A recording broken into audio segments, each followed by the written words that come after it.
But ఒక్క విషయం ఏంటంటే I'm not a beggar. Especially ఏంటంటే ఇంత ఇష్యూ జరగడానికి కారణం ఐఎమ్ వన్ ట్రైబ్. నేను ఒక ఎస్టీ అమ్మాయిని కాబట్టి ఇంతమంది నన్ను టార్గెట్ చేశారు. ఇంతమంది అంటే అందరినీ నేను అనలేనండి. నన్ను ఎవరైతే ఇంతగా ఎలా మాట్లాడుతున్నారు అనేది నాకు ఈరోజు కనీసం మీరు ఒక్కొక్కరు చెప్పాలి. మీరు అదే వేరే కులం వాళ్ళని అనగలరా? ఒక ట్రైబ్ అమ్మాయి నేను ఉద్యోగం చేయకూడదా? నేను మంచి బట్టలు వేసుకోకూడదా? నేను నగలు వేసుకోకూడదా? నేను సంపాదించకూడదా? నేను కష్టపడి అడ్వకేట్ ప్రాక్టీస్ చేశానండి. నేను ఎవరి దగ్గర ఒక సొమ్ము లాక్కోలే. నాకు చేతనైతే ఒక 10 మందికి ఉద్యోగం కోసం నా దగ్గర తెలిసిన వాళ్ళని ఎంతోమందిని అడిగాను నేను. ఇప్పుడు ఇంకా సాయి రెడ్డి సార్ గురించి వస్తే మీకు చెప్పాల్సిన వెరీ ఇంపార్టెంట్. ఆయన ఒక respected person. Vijayasai Reddy sir నేను ఫస్ట్ టైం విశాఖపట్నంలోనే చూసిన ఆయన్ని. నాకు చిన్నప్పటి నుంచి ఒక సర్పంచ్ కూడా తెలీదు. మా రాయలసీమలో నేను నంద్యాల, మా రాయలసీమలో ఆడపిల్లలు దేనికి బయటకు పోయి ఊర్లు తిరిగేది లేకుంటే ఎంఆర్ఓ ఆఫీస్లకు తిరిగేది నాకు తెలీదు. నేను ఎన్నడూ ఒక సర్పంచ్ని కూడా చూడలేదు నేను పుట్టి పెరిగినప్పటి నుంచి. ఒక్కసారిగా ఒక ఎంపీ గారు నాకు పరిచయం అయ్యేసరికి అబ్బా ఇలా ఉంటుంది. ఒక ఉద్యోగము అంటే చాలా చామింగ్గా చేశాను దాన్ని, చాలా ఛాలెంజింగ్గా చేశాను నేను. ఫస్ట్ పోస్టింగ్ కదా ఎగిరి చేసినాం మేము. సో నేను సార్తో ప్రేమ సమాజం అనే ఒక ఇన్స్టిట్యూషన్ ఉంది, అది ఎండోమెంట్ డిపార్ట్మెంట్లో పబ్లికేషన్ అయి ఉంది. సెక్షన్ 6C అంటే ఒక అసిస్టెంట్ కమిషనర్ కంట్రోల్లో ఉన్న ఇన్స్టిట్యూషన్ అది. ఆ సమాజంకి 30 ఎకరాల ల్యాండ్ ఉంది. ఆ ల్యాండ్ అంతా కూడా బీచ్ రోడ్లో ఉంటుంది. అందులో సాయి ప్రియ రిసార్ట్స్ అని ఉంది. ఆ రిసార్ట్స్ వాళ్ళు 30 ఎకరాల భూమిని వాళ్ళొక్కరే ఎంజాయ్ చేస్తూ చాలా తక్కువ అమౌంట్ నాకు గుర్తులేదు, అప్ టు 5 lakhs లోపే ఉంది. చాలా తక్కువ అమౌంట్ని వాళ్ళు పే చేస్తూ ఉన్నారు. అది నా దృష్టికి వచ్చింది సార్ ద్వారా. సరే అనేసి నేను ఇన్స్పెక్షన్కి వెళ్ళాను. అప్పటికే నాకంటే ముందు ఒక 10 మంది ఆఫీసర్స్ చూసింటారు అలాంటి, కానీ ఎవ్వరు ఎవిక్షన్ చేయించలేదు. నేను పోయినాను, సాయి ప్రియ సార్ వాళ్ళతో మాట్లాడాము. సార్ అన్నారు మేము ఇది వాడుకుంటున్నాం, మిగిలిందంతా కూడా ఖాళీగా ఉందన్నారు. Then I said that sir మీరు అలా ఉన్నప్పుడు మరి మా భూమి మాకు ఇచ్చేయండి, మాకు అప్పచెప్పండి. ఆ ప్రేమ సమాజం వాళ్ళు వేరే వాళ్ళకి అయినా లీజ్కి ఇచ్చుకుంటారు, వాళ్ళు ₹1 బెనిఫిట్ పొందుతారు అన్నారు. మరి మా 2.5 ఎకరాల్లో వాళ్ళు ఆల్రెడీ అప్పటికే 1/4 బిల్డింగ్ వాళ్ళ కళ్యాణ మండపం కట్టుకున్నారు, 3/4 బిల్డింగ్ మన ఎండోమెంట్ డిపార్ట్మెంట్ ల్యాండ్ వాడుతూ ఉన్నారు. సో దట్ ఆ 3/4 బిల్డింగ్కి కూడా నేను చాలా అమౌంట్ నన్నే అడిగారు ఎంత లీజ్ అమౌంట్ అని. నేను రిజిస్ట్రేషన్ డిపార్ట్మెంట్కి అప్లై చేసి అప్పుడున్న మార్కెట్ వాల్యూ ఎంత ఉందో 22.5 లక్ష అమౌంట్, 5 లక్షల లోపల అమౌంట్ కంటే 22.5 లక్ష అమౌంట్ని ఒక్కసారిగా వాళ్ళకి లీజ్కి పెంచేసి అప్పుడున్న కమిషనర్ గారు అర్జున్ రావు గారు ఇచ్చారు. ఇక్కడ నేను ఎవరి ల్యాండ్ తీసుకొని వచ్చాను? ఎండోమెంట్ భూమిగా తెచ్చాను. ఎవరికి ఇచ్చాను? ప్రేమ సమాజంకేగా తెచ్చాను. ఇది నాకు సార్తో ఉన్న పరిచయం. దాని తర్వాత ప్రతి డిస్టిక్లో కూడా ట్రస్ట్ బోర్డ్స్ ఉంటాయి. ఎండోమెంట్లో ఏమేమి జరుగుతుందో మీకు కూడా తెలియాలి కాబట్టి చెప్తున్నాను. ట్రస్ట్ బోర్డ్స్ కూడా ప్రతి ఒక్క జ్యూరిస్డిక్షన్లో ఎమ్మెల్యే కానీ సర్పంచులు కానీ లేకుంటే అక్కడ ఉన్న హానరబుల్ రెస్పెక్టెడ్ పీపుల్స్ ఎవరైనా సరే చెప్తే వాళ్ళు ఒక లిస్ట్ ఇస్తారు. ఆ లిస్ట్లో కమిషనర్ అల్టిమేట్ అథారిటీ ఉంటుంది. ఆ అల్టిమేట్ అథారిటీ కోసం సార్ వాళ్ళు కూడా మాకమ్మ ఇవన్నీ కూడా ట్రస్ట్ బోర్డులు ఎన్ని ఉన్నాయో అడిగాను. ఆ విధంగా డిపార్ట్మెంటల్ ఇష్యూసే మాట్లాడినాం సార్తో. నేను ఎక్కడ కూడా నా పర్సనల్ ఇష్యూ ఒక్కటి కూడా చేయించుకోలేదు. ఎవరైనా ఉంటే కూడా అలాంటివి ఉన్నా మీరు నాకు అడగండి, నేను చెప్తాను. ఈ విధంగా పరిచయమైన వ్యక్తి, ఆయన వయసు ఏంది? నా వయసు ఇప్పుడు 35 ఏళ్ళు, ఆయన వయసు 68 ఏళ్ళు. ఎట్లా ఇది? ఎట్లా మాట్లాడతారు మీరు? అంటే ఏ ఆఫీసరు ఏ ఎమ్మెల్యేతో మాట్లాడద్దా? ఏ మినిస్టర్తో మాట్లాడద్దా? ఏ ఆఫీసర్లు మాట్లాడద్దా? ఇప్పుడు నేను మీతో మాట్లాడుతున్నాను, ఇంత మాత్రాన మీకు నాకు ఏమైనా రిలేషన్ ఉన్నట్టా? ఒక ఆడపిల్ల మాట్లాడకూడదా?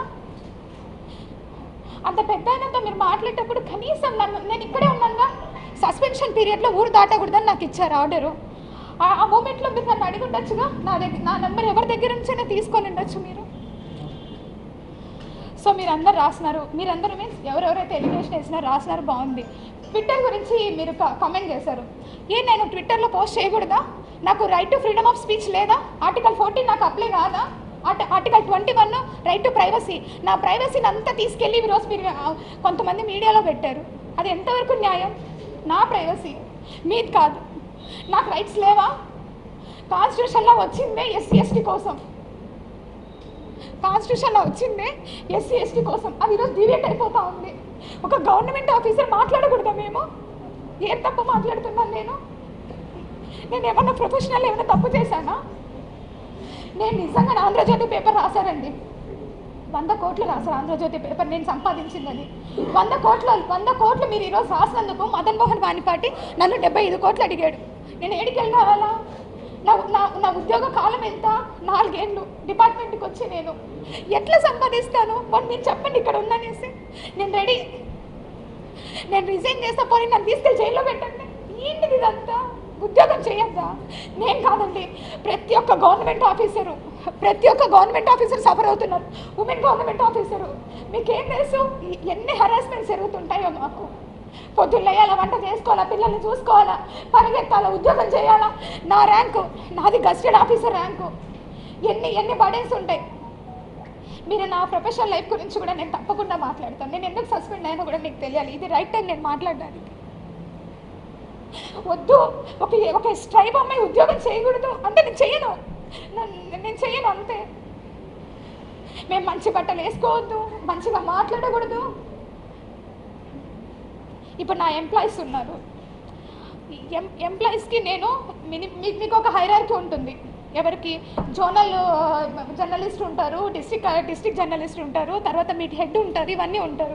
మీకు ఒక హైరార్కీ ఉన్నప్పుడు నాకు కూడా ఒక హైరార్కీ ఉంటుందిగా.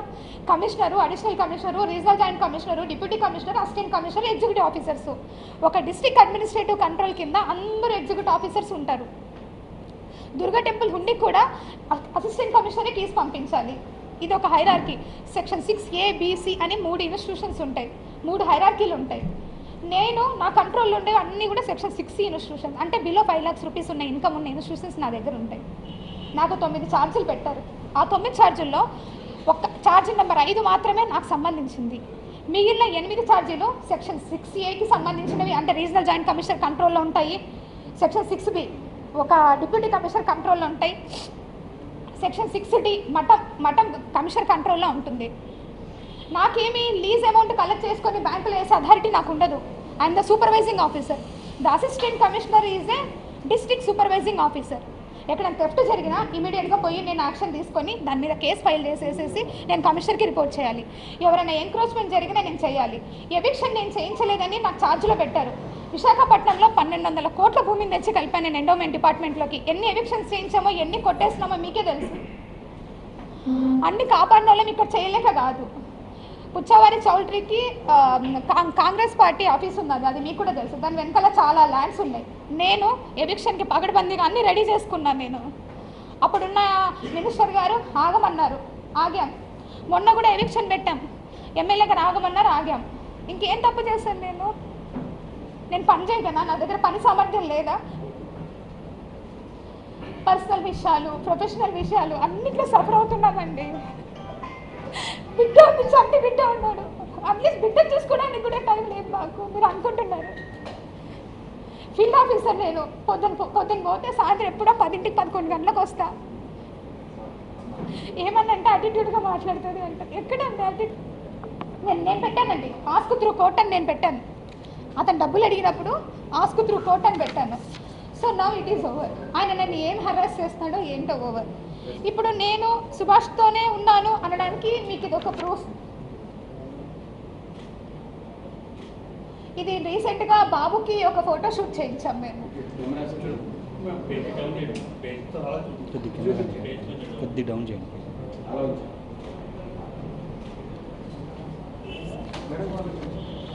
ఇంకోసారి చూపించండి.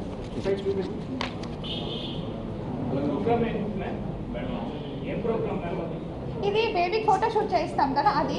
అండ్ ఇంకా బర్త్డే పార్టీ అండ్ మా అత్తమ్మ వాళ్ళు అందరం కలిసి బేబీకి నేమ్ సెరమనీ, తర్వాత ఫుడ్ ఫీడింగ్ అన్నీ చేసినాము. అది ఓకే, అది నేను చూపిస్తాను. మేమిద్దరము కోర్టులో ఫైల్ చేస్తున్నాం కదా. ఇదిగోండి మ్యూచువల్ డైవర్స్ ఫైల్ చేసిన కాపీ. మా అడ్వకేట్ గారు సతీష్ కుమార్ గారు విశాఖపట్నంలో ఉంటారు. ఆయన మీరు కావాలంటే మీరు ఆయనతో కూడా మాట్లాడవచ్చు. Whether we file or not. And numbering కూడా అయింది. ఆ నంబర్ కూడా చెప్తాను నేను మీకు కావాలి అంటే. దిస్ ఇస్ సార్ ఏప్రిల్లో ఫైల్ చేశాము. ఇయర్ 2024 ఏప్రిల్లో mutual divorce. For mutual divorce కూడా ఆయన 1 year నన్ను డిమాండ్ చేశాడు. నా దగ్గర అంత లేవని కూడా చెప్తున్నాను.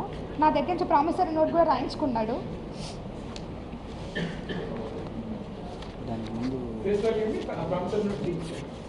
2 years కదా sir, promissory note face value 2 years మీకు తెలిసిందే. 50 lakhs rupees.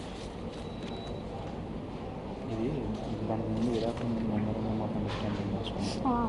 విడాకుల ముందు మేము అడ్వకేట్ దగ్గర ఫైల్ చేసాము. అప్పుడు ఒక ఎంఓయూ రాసుకున్నాం. ఈ ఎంఓయూలో క్లియర్గా నా దగ్గర నుంచి సైన్ తీసుకున్నాడు. బేబీ నా బేబీ కాదు, నువ్వు సెకండ్ పార్టీ అంటే ఎవరైతే వేరే పార్టీతో నువ్వు బేబీని కన్నావు అని రాయించుకున్నాడు. నేను రాశాను, ఎందుకంటే నేను తప్పు చేయలేదు కాబట్టి నేను ఒప్పుకొని నిజం రాశాను ఇందులో. తర్వాత కార్ గురించి మాట్లాడాడు. కార్ కూడా at the time of order degree అప్పుడు నేను ఇస్తానని చెప్పాను, అది కూడా రాశాడు. తర్వాత పిల్లల జ్యుడిషియల్ కస్టడీ గురించి రాశాడు. ఒక పాప నేను చూసుకునేలాగా ఫైనాన్షియల్ అసిస్టెన్స్. కానీ ఇద్దరు కవల పిల్లలు కాబట్టి విడగొట్టలేను కాబట్టి ఇద్దరిని ఒక చోట పెట్టాలి. నా డిమాండ్ అదే ఉండే ఆయన దగ్గర. నేను డిమాండ్ చేసిందల్లా పిల్లల కోసమే, ఒకటి వాళ్ళిద్దరు కూడా ఒకే చోట ఉండాలని డిమాండ్ చేశాను.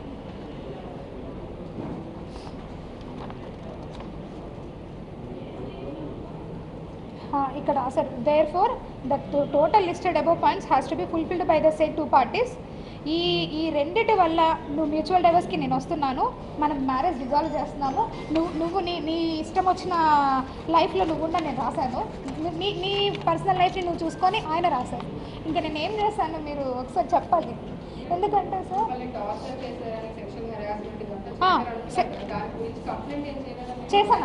చేశాను నేను మదన్ మోహన్ పైన ఇది కాదు సార్, ఇక్కడ ఉన్నాయి. ఇందులో నేను ఇంకొకరు భార్య అని తెలిసిన తర్వాత, ఇంకొక బిడ్డకి తల్లి అని తెలిసిన తర్వాత కూడా అతను విజయవాడకు వచ్చినప్పుడు నన్ను హోటల్కి రా నాతో సెక్స్ పార్టిసిపేట్ చేయి, అది కూడా ఉంది. నేను నా డిపార్ట్మెంట్కి వెళ్ళొచ్చిన తర్వాత వెళ్ళాను, పోలీస్ స్టేషన్కి వెళ్ళాను. నన్ను మెంటల్గా హరాస్ చేస్తున్నారు అని చెప్పాను. ఇంత మొత్తంలో ఇదంతా స్టోరీ నేను కోర్టు ద్వారా వెళ్ళుండొచ్చు. ఎందుకంటే నేను కూడా ఒక లీగల్గా ఒక అడ్వకేట్ని, నా ఎడ్యుకేషన్ బ్యాక్గ్రౌండ్ BA-LLB. సో అందు గురించి నేను ఎందుకు అతని మీద క్రిమినల్ కేసు ఎప్పుడు ఫైల్ చేయలేదంటే, నాకు ఆల్రెడీ విడాకుల పత్రం రాసిచ్చేస్తున్నాడు. ఎందుకు రాసిచ్చేస్తున్నాడంటే section 498 it's criminal offence for matrimonial ఇష్యూస్లో మీకు అందరికీ కూడా తెలిసింది. అది కనుక ఒకసారి ఫైల్ అయిపోతే ఎట్టి పరిస్థితుల్లో పాస్పోర్ట్ రాదు, ఎట్టి పరిస్థితుల్లో వీసా కూడా రాదు.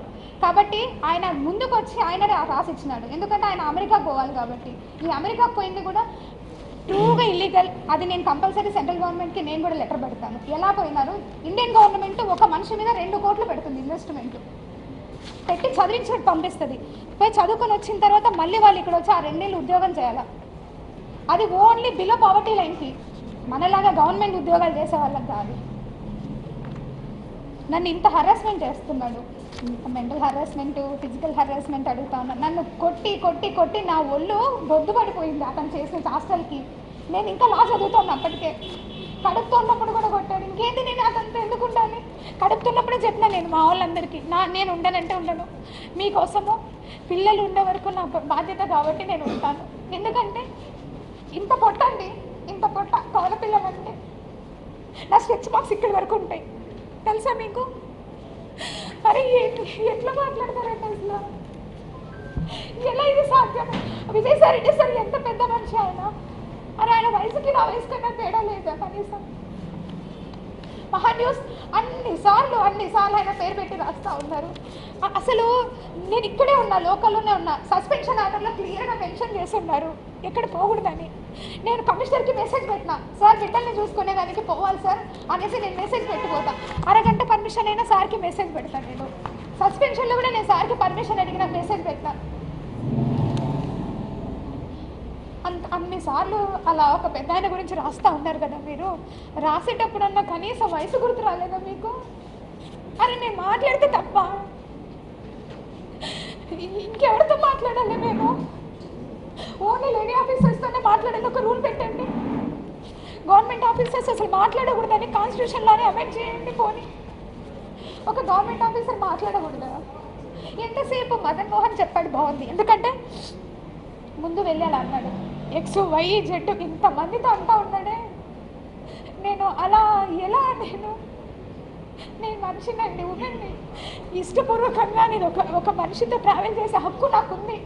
నా ప్రైవసీ రైట్స్ అన్నీ మీరు తీసుకుని ఈరోజు పరిచేసుకున్నారు ఇష్టం వచ్చినట్లుగా. నేను చావాలా? నేను నా చావుకి కారణం ఎవరైతే ఎలిగేషన్స్ వేశారో వాళ్ళే అవుతారు. నా బిడ్డలకి వాళ్ళే రెస్పాన్సిబుల్ అవుతారు.